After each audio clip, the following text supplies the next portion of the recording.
श्री राघवेंद्र सरकार की जय। श्री जनकराज किशोरी की जय। श्री हनुमान जी महाराज की जय। जगतवंद जगदाचार्य श्री पुरंदी स्वामी जी महाराज की जय। परम पूज्य श्री सुंदरराज स्वामी जी महाराज की जय। सब संत भगवान की जय। श्रीमद् वाल्मीकि रामायण की जय। जय जय श्री सीताराम। अखिल हेय प्रत्यनीक अनंत कल्याण गुणगण निलय परात्पर पुरुषोत्तम परब्रह्म कौशल्यानंद वर्धन अवध नरेंद्र नंदन श्री रघुनंदन विदेह वर्ष वैजयंती जनक नरेंद्र नंदिनी भगवती भास्वती पराम्बा जगदीश्वरी मां सुनैना की आंखों की पुतलिका विदेहजा जनकजा जनकाधिराज कन्या जनकराज किशोरी मैथिली श्री राम प्राण वल्लभा श्री जानकी जी भगवान श्री राघवेंद्र की शब्दमयी प्रतिमूर्ति श्रीमद् वाल्मीकि रामायण जिनकी तपस साधना के प्रतिफल के रूप में हम सबके जीवन में यह सुअवसर संप्राप्त हुआ। ऐसे तपोमूर्ति सहज सरल संत साधुता और वैष्णवता की साक्षात प्रतिमूर्ति अनंत श्रेष्ठ मंत्री श्रीमद जगद्गुरु रामानुजाचार्य स्वामी श्री सुंदरराज स्वामी जी महाराज अन्य दूर दराज से पधारे हुए समस्त आचार्य चरण संत चरण विद्वत वृंद समुपस्थित भगवत कथा सुधा स्वादन पारायण महानुभाव विश्वपुर की इस पवित्रतम धरा पर विगत कई दिवस से वेदावतार श्रीमद् वाल्मीकि रामायण के माध्यम से भगवान श्री राघवेंद्र की कथा चर्चा में हम सब अवगाहित हो रहे हैं। आइए हम सब प्राप्त समय का सदुपयोग करते हुए शांत चित्त दत्त चित्त एकाग्र चित्त भाव चित्त और समाहित चित्त होकर श्री राम कथा के इस मंगल मंदाकिनी में प्रवेश करें। गत दिवस आपके समक्ष निवेदन किया जा रहा था कि श्री राम की सौगंध देकर के मां कैकेयी ने महाराज श्री दशरथ से 2 वरदान मांगे। उन 2 वरदानों को सुनकर महाराज श्री दशरथ ने कहा, महारानी आपसे भरत को राजा बना लो, लेकिन श्री राम को वन मत भेजो। जहां तक मैंने श्री राम और भरत को जाना है, रामादपि तमन्ने धर्मतो बलवत्तरम, मेरा भरत राम की अपेक्षा धर्म के तत्व का ज्यादा जानता है। वह अयोध्या के राज सिंहासन को ग्रहण नहीं करेगा। यदि श्री राम अयोध्या में रहें तो कदाचित श्री राम की बात मानकर भरत अयोध्या के राज सिंहासन को ग्रहण करें। लेकिन महारानी कैकेयी इसी बात को स्वीकार नहीं करती। महाराज श्री दशरथ धर्म बंधेन बद्धोस्मि नष्टा चमम चेतना, महाराज श्री दशरथ मूर्छित हो जाते हैं। जिस प्रातः काल की प्रतीक्षा अयोध्या वासियों को थी, वह प्रातः काल होने को हो। प्राची दिशा में लालिमा छा गई। भगवान भुवन भास्कर सूर्य उदित होने वाले हैं। आज वो भी अतिशय उत्कंठा में है, क्योंकि सूर्य वंश के सिंहासन पर करोड़ों सूर्य से बढ़कर परमात्मा राम जो बैठने वाले हैं। लेकिन आज भगवान सूर्य की भी कामना पूरी होने वाली नहीं है। ब्रह्मर्षि वशिष्ठ अपने शिष्यों से घिरे आए और जब राज्य सभा में महाराज श्री दशरथ को नहीं पाया तो उन्हें सुमंत जी से कहा, सुमंत महाराज श्री तो रोज रजनी मुख में उठ जाया करते थे, भोर में जग जाया करते थे, उनका कुछ अता पता नहीं है, उनका जरा पता लगाओ। श्री सुमंत जी महाराज श्री दशरथ के महल में आए तो पता चला कि में गए हैं।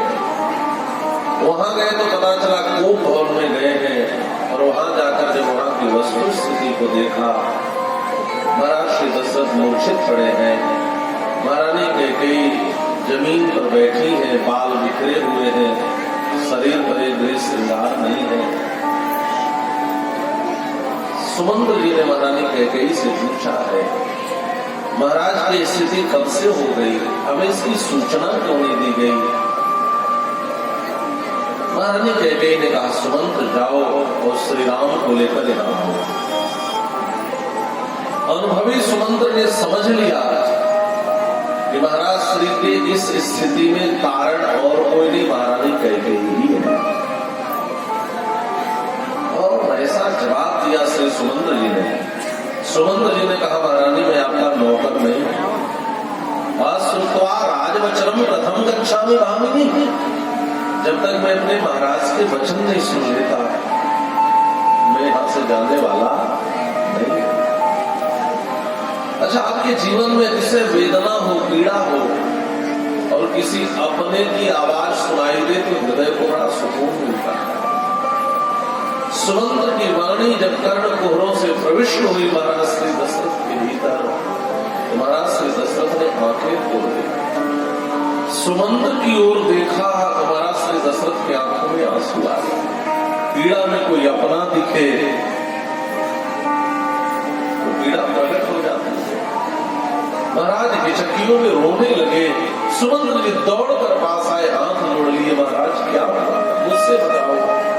महाराज श्री दशरथ कुछ बोल नहीं पाए, इतना ही करते हैं, सुमंत्र रामम दृष्टुम इच्छामि, मेरे मित्र मैं अपने राम को देखना चाहता हूं, मेरे राम को मेरे पास लेकर आओ। सुमंत्र जी भगे भगे भगवान श्री राघवेंद्र के कक्ष में गए। राम जी सुमंत्र जी का भी सम्मान महाराज श्री दशरथ से थोड़ा भी कम नहीं करते थे। राम सुमंत्र ही आवक देखा, सुमंत्र जी को आते राम जी ने देखा, आदर कीन पिता सम लेखा, पिता के समान ही आदर करते थे, प्रणाम किया। सुमंत्र जी ने पूरी सूचना, राघव चलो पिताजी ने बुलाया। सिंधनारूढ़ होकर, रथारूढ़ होकर के राम जी अपने महल से कोप भवन की ओर जा रहे हैं। दूरी है, अभी तो रथ पर बैठकर जा रहे हैं। और जब राम जी सुमंत्र जी के साथ रथ पर बैठकर जाने लगे तो पूरी अयोध्या में हल्ला मच गया, दौड़ो दौड़ो, भागो भागो, जल्दी चलो, लगता है राज्याभिषेक का समय हो गया, कहीं हम छूट न जाएं, कहीं हम इस लाभ से वंचित न हो जाएं। सारे अयोध्यावासी रथ के पीछे दौड़ने लगे। महर्षि वाल्मीकि शब्द चित्र खींचते हैं, इस दौड़ने वाले में तो सब दौड़ रहे हैं, लेकिन दो लोग नहीं दौड़ पा रहे हैं। एक के पास आंख नहीं है, एक के पास पांव नहीं है, एक अंधा है और एक लंगड़ा। अंधे और लंगड़े की मुलाकात हो गई। अंधे ने लंगड़े को कंधे पर बिठा लिया, लंगड़ा रास्ता बता रहा था, अंधा दौड़ लगा रहा था, और ये दोनों भी रथ के पीछे पीछे दौड़े जा रहे थे। एक अयोध्यावासी ने कहा, भैया ओ भैया सूरदास जी, लंगड़े को पांव नहीं तो क्या आंख तो है? हमारे राघव प्रभु को राजा बनते ही तो देख लेगा, तुम कहां दौड़े जा रहे हो, तुम क्या देखोगे? तो समझे ने बड़ी सुंदर बात कही। उसने कहा, भैया भगवान ने मुझे आंखें नहीं दी तो मेरा क्या दोष? सुनो, मैं सीधे जाकर श्री राम के आगे खड़ा हो जाऊंगा जब राज्याभिषेक होगा। आज दुनिया श्री राम को राजा बनते देखेगी, लेकिन मैं अभागा अंधा अपने राघव को राजा बनते नहीं देख पाऊंगा। लेकिन अयोध्यावासियों सुनो, मैं अंधा हूं, मेरा राम अंधा नहीं है। दुनिया राम को राजा बनते देखेगी, और राजा बनते राम ने मुझे देख लिया तो इस अंधे का जीवन भी धन्य होगा। यस्य रामो न पश्येतु यं च रामो न पश्यति निंदितः सर्वलोकेषु स्वात्माप्येनं विदर्हते। जिसकी दृष्टि में श्री राम नहीं आए, या जो श्री राम के दृष्टि पथ में नहीं आया, उससे बढ़कर के निंदित इस संसार में कोई हो ही नहीं सकता।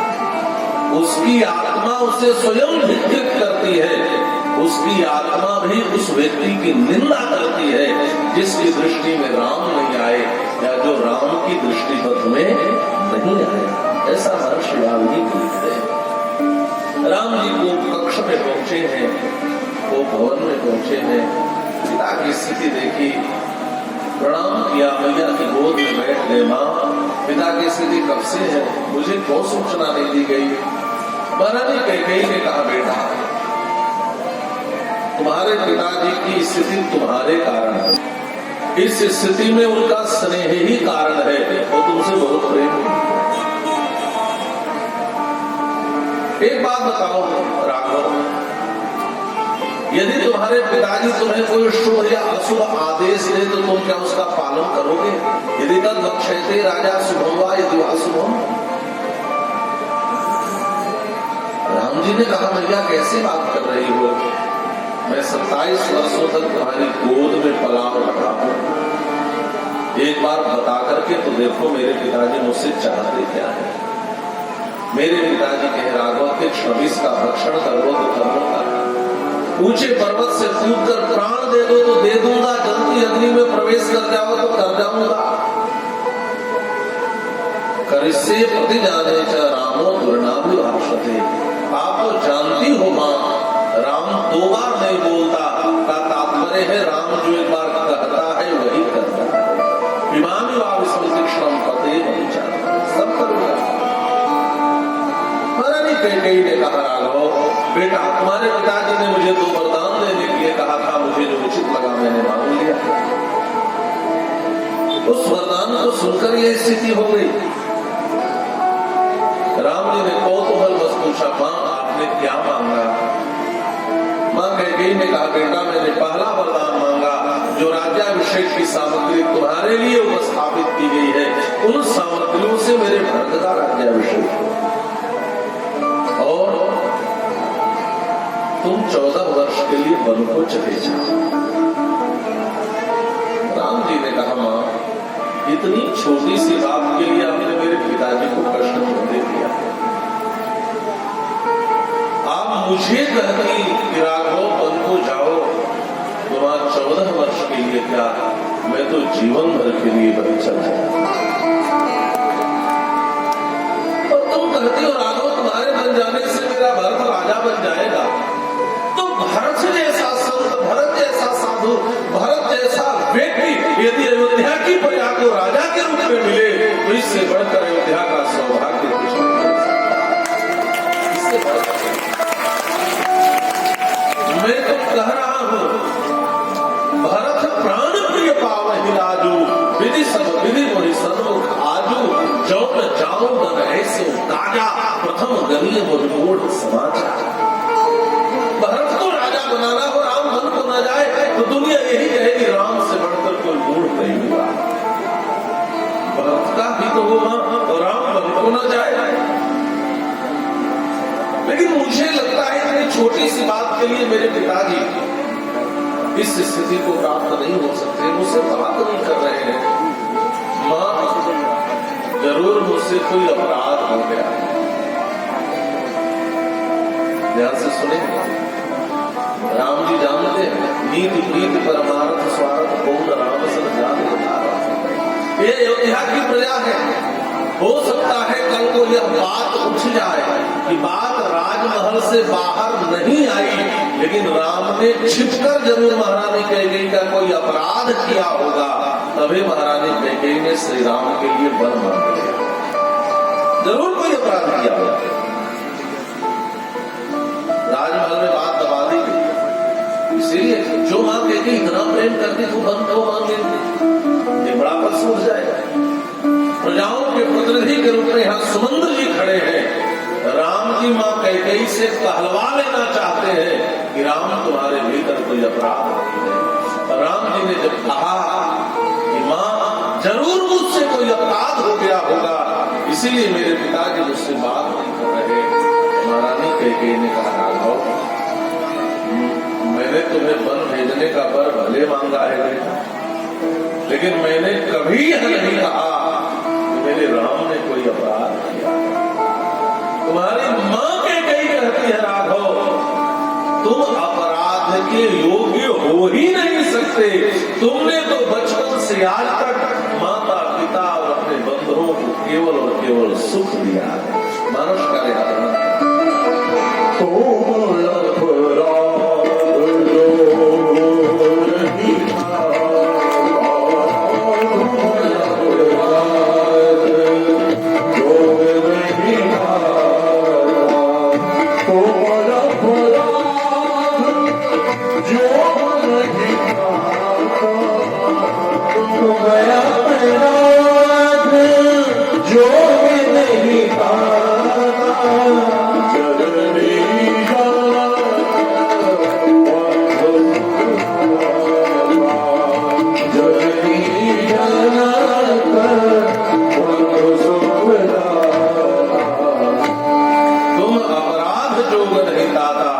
जननी जनक बंधु सुख।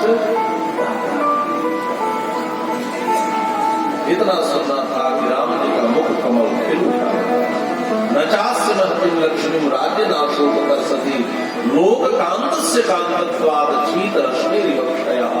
वनवास की बात सुनकर राम जी के मन में कोई दुख नहीं हुआ और कहते हैं पिताजी आप चिंता मत करें, श्री राम के शरीर में जब तक प्राण है आपका वचन कभी असत्य नहीं हो सकता। अब शेष कार्य है मैं उसे पूर्ण करके आता हूँ, तुरंत वन को चला जाता। राम जी वहां से मां कौशल्या के कक्ष में आए हैं, यहाँ हवन चल रहा है। हावयामास मिथिना स्वाहा स्वाहा, श्री राम का मंगल हो, श्री राम का मंगल हो। भैया ने राम को देखकर आसन बिछा दिया। राघव जल्दी से आओ, कुछ खा लो बेटा, तब जाना ये पंडित पुरोहित अपने विद्वता को दिखाने में मंत्र पढ़ते पढ़ते सायंकाल कर देंगे, मेरा राम भूखा रह जाएगा। बेटा जल्दी से कुछ खा लो, जो मन भाव मधुर फल खाओ। राम की सोच रहे, एक माँ कितना कठोर आदेश दे रही है और दूसरी माँ कितना प्यार भरा निमंत्रण दे रही है। दत्तमासन मालभ्य भोजनेर निमंत्रिता। महर्षि वाल्मीकि लिखते हैं, राम जी ने कहा माँ मैं जो कहने जा रहा हूँ ध्यान से सुनना। या मैं इस आसन पर बैठने के योग्य नहीं रहा। विष्टरासन योग्यो हि कालोयम माम उपस्थिता। माँ विष्टरासन पर बैठने योग्य समय मेरे जीवन में आ गया। भैया ने मुझ पे उंगली रखी, बेटा सो बोलो। होने वाला राजा विष्टरासन पर उसके आसन पर नहीं बैठता।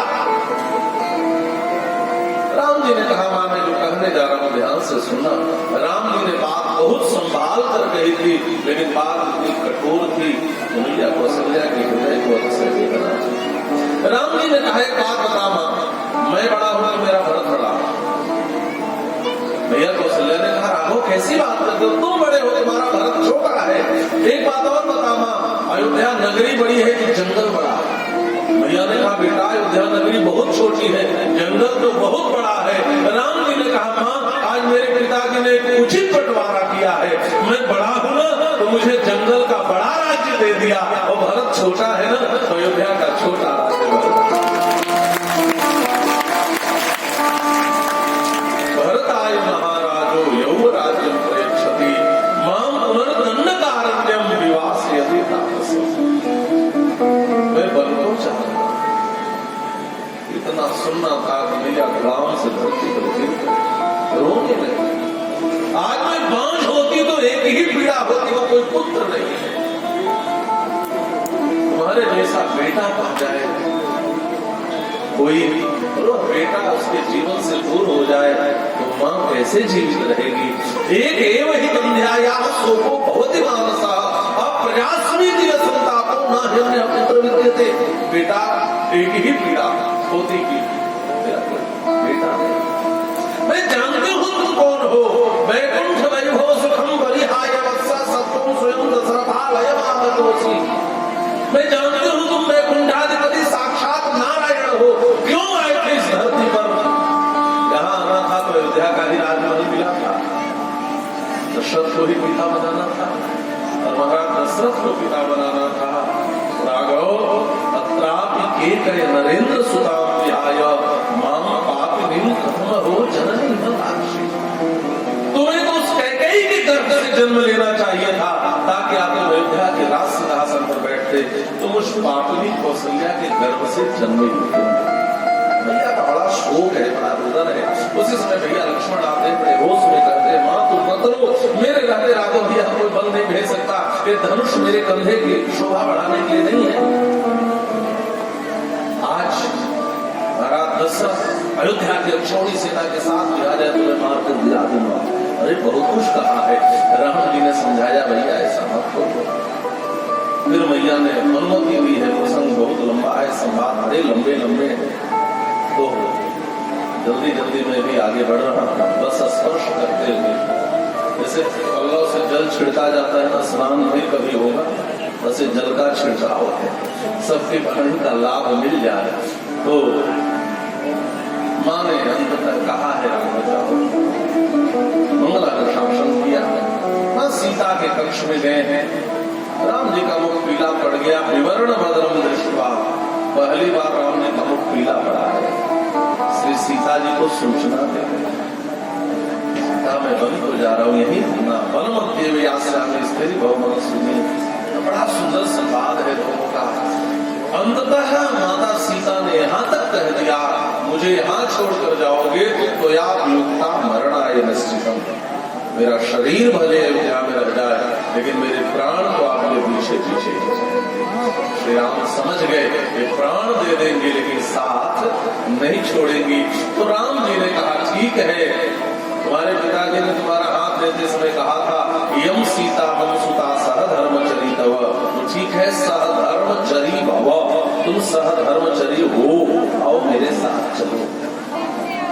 श्री जानकी जी को जब चलने की आज्ञा मिल गई तो लखन भैया बाहर खड़े होकर युगल प्रिया प्रीतम का संवाद सुन रहे थे। लखन भैया सोचने लगे उनकी पत्नी है, अधिकार पूर्वक जा सकती है, हट पूर्वक जा सकती है, लेकिन मैं तो सेवक, मैं कैसे कहूँगा कि मुझे भी साथ ले चलो। अच्छा दुनिया वालों से तो लड़ सकते हैं लेकिन राघव भैया के सामने तो बोली भी नहीं निकलती। पता श्री राघव भैया की ओर तो देख भी नहीं रहा, कोई उपाय नहीं सूझ रहा है, धड़कन तेज है, हृदय स्पंदित हो रहा है, कई प्रकार के विचार आ जा रहे हैं, सोच रहे हैं लेकिन भैया मैं राघव भैया होगा कैसे होगा, और कहीं मुझे मना कर दिया तो मेरा क्या होगा, मैं ऐसा क्या करूं कि राघव भैया मुझे भी साथ ले चले। जब कोई उपाय नहीं दिखा, जीव जब निरुपाय हो जाए तो लखन लाल जी हमारे आचार्य है, ये आचार्य है, ध्यान से सुनिए। आदौ जगदाधार शेषा तदनु सुमित्रा नंदन वेशा, जो आदि जगदाधार शेष है वही त्रेता में श्री लखन भैया के रूप में आए, वही द्वापर में बलराम जी के रूप में आए, और वही कलयुग में स्वामी श्री रामानुजाचार्य जी के रूप में आए। ये हमारे आचार्य हैं और आचार्य का चरित्र हमें शिक्षा दे रहा है। जब कोई उपाय न दिखे तो एकमात्र उपाय है, वह उपाय है प्रपत्ति का, वह उपाय है शरणागति का। लखन भैया समझ गए अब एक ही उपाय है जिससे राघव भैया ले जाएंगे। निकल रहे थे राम जी उस लक्ष्य से, धड़ाम से चरणों में गिर पड़े और गिरकर दोनों चरण पकड़ दिए। शरणौ गाढ़ं निवेद्य रघुनंदन, जोर से चरण पकड़ लिए और चरण पकड़कर रोने लगे, और रोते हुए माता सीता की ओर देखते हैं। राम जी को देखने की हिम्मत नहीं। भाव यह है कि मां आप तो शरणागति के रहस्य को जानती हो, कोई प्रपद हो जाए, कोई परमात्मा के चरण पकड़ ले, भगवान उसका त्याग नहीं करते। आप जरा पुरुषकारत्व कर दो, प्रभु मुझे भी साथ ले लो। सीता जी को मानो आचार्य बनाया, बिना आचार्य के शरणागति नहीं है। और अयोध्या कांड में दो विलक्षण शरणागति है, एक अयोध्या में, दूसरी चित्रकूट। अयोध्या में लखन भैया के शरणागति और चित्रकूट में भैया भरत की शरणागति। वहां लखन लाल जी ने अगुवाई की है और यहाँ श्री सीता जी ने अगुवाई की है। लखन भैया रोने लगे, राम जी ने उठाया, कोठरी ऊपर करी, लखन भैया के आंखों से झरझर आंसू गिर रहे थे। राम जी ने कहा मैं तो सोचता था मेरा लक्ष्मण बड़ा वीर है, भैया वीर की आंखों में आंसू शोभा नहीं देते। लखन भैया ने खराब हो गया, मुझे भी कम नहीं चलता। राम जी ने कहा लक्ष्मण क्या बात करते हो, पिता की स्थिति ठीक नहीं है। मेरा भरत शत्रुघ्न ननिहाल में है, अयोध्यावासी रो रहे हैं, बिलख रहे हैं, माताओं की स्थिति ठीक नहीं है, इन्हें कौन संभालेगा। लक्ष्मण अयोध्या रहोगे ना तो कीर्ति मिलेगी, भूत मिलेगी, सुगंध मिलेगी। लखन भैया ने कहा राघव भैया हमें आपको छोड़कर आपके बिना तो वैकुंठ भी नहीं चाहिए। धर्म नीति उपदेशियता ही कीरत भूत सुगति प्रिय जाए। जिसको कीर्ति चाहिए, जिसको सुंदर गति चाहिए, जिसको ऐश्वर्य चाहिए, ये धर्म नीति का उपदेश उसे देना राघव भैया, मुझे आपको छोड़ करके कुछ भी नहीं चाहिए। और एक बात बहुत महत्वपूर्ण लखन भैया ने कही, राघव भैया आप कह दोगे आप मेरे स्वामी हो, मैं आपका सेवक, आप मेरे शेषी हो, मैं आपका शेष हूं। आप कह दो 14 वर्ष यही खड़ा रहना तो मैं रह जाऊंगा, लेकिन बस एक बात आपसे पूछना चाहता हूं, आप मुझे अयोध्या छोड़कर जाओगे तो क्या आप लक्ष्मण के बिना रह लोगे? जो राघव भैया बचपन से आज तक लक्ष्मण के बिना एक भोजन नहीं किया, कृष्ण बंधु उपहनीतम स्नाति नहीं करना। जो राघव भैया बचपन से लेकर आज तक लक्ष्मण के बिना सोए नहीं है, नचते बिना निद्राम लभते पुरुषोत्तम, क्या वह लक्ष्मण के बिना 14 वर्ष तक वन में रह लेंगे? यदि हाँ तो लक्ष्मण अयोध्या में रहेगा, और यदि नहीं तो लक्ष्मण को अयोध्या में छोड़कर आप अपने हृदय को कष्ट दोगे राघव भैया। मैं अपनी पीड़ा को तो सह सकता हूं, लेकिन मुझे अयोध्या छोड़कर यदि अपने हृदय को कष्ट दोगे तो लक्ष्मण आपके हृदय के कष्ट को नहीं सह सकता। इतना सुनना था कि राम जी भावुक हो गए, खींच कर भींच लिया हृदय से, नेत्र सजल हो गए। राम जी ने कहा भाई सच तो यही है कि राम भी तुम्हारे बिना नहीं रह सकता, लेकिन बड़े लोग क्या कहेंगे, तुम्हारी मैया क्या कहेगी? स्वयं तो बन के मेरे लक्ष्मण को भी लेते गए। प्रजा प्रच्छस्व सौमित्रे सरो में सुहृद जन्म, श्रेष्ठ लोगों से पूछ के तो आओ। अरे हम मानसकार ने और सुंदर वर्णन किया, मैया सुमित्रा के पास गए हैं। सुमित्रा ने कहा है बेटा मैंने तुम्हारी शिक्षा दीक्षा में कोई कमी नहीं छोड़ी, लेकिन आज मेरे लाल तू चूक गया। तुझे क्या लग रहा है श्री राम वन को क्यों जा रहे हैं? कुछ लोग कह रहे हैं रावण के वध के लिए जा रहे हैं, कुछ लोग कह रहे हैं माता सबरी के बेर खाने जा रहे हैं, कुछ लोग कह रहे हैं कोल भील को आदर देने जा रहे हैं, कुछ लोग कह रहे हैं संतों को दर्शन देने जा रहे हैं, कुछ लोग कह रहे हैं भरत रूपी समुद्र का मंथन करने जा रहे हैं। लेकिन तुम्हारी माँ कह रही है ये सब कोई हेतु नहीं है, मैं कहती हूँ तुम्हारे जैसे भाई को सेवा का अवसर देने के लिए बंद हो जाए।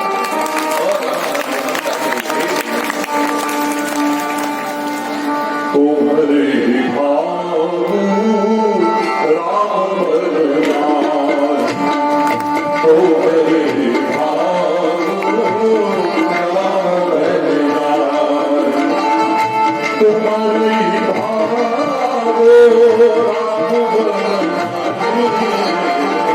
तुम्हारे भाव राम बलराम,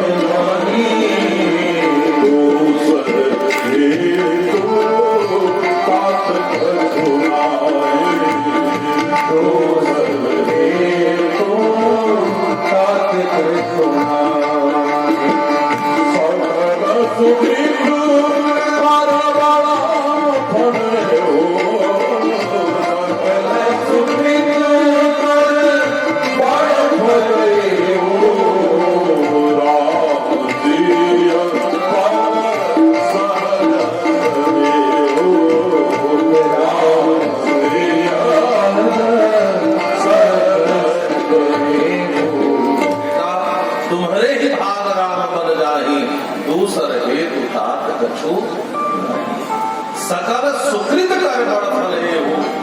सभी सुकृत का, सभी धर्म कर्म का फल क्या है? कहा राम सीय पद सहज समय। श्री सीताराम जी के श्री चरणों में सहज प्रेम हो जाए, यही सारे धर्म कर्म का फल है। और यह नहीं हुआ, ये केवल श्रम है, केवल मेहनत। श्रम ये वही केवलम भागवत नोत्पादयेत यदि रतिम श्रम एव ही केवलम।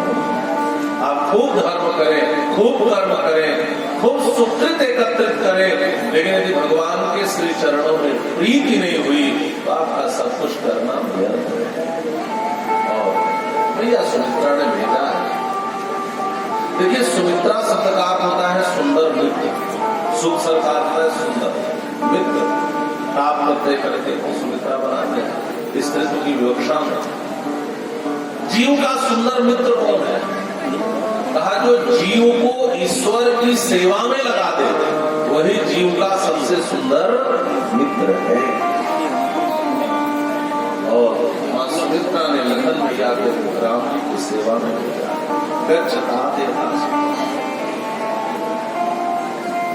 इस रामायण के पटल पर अभी आपने दो माताओं का चरित्र देखा।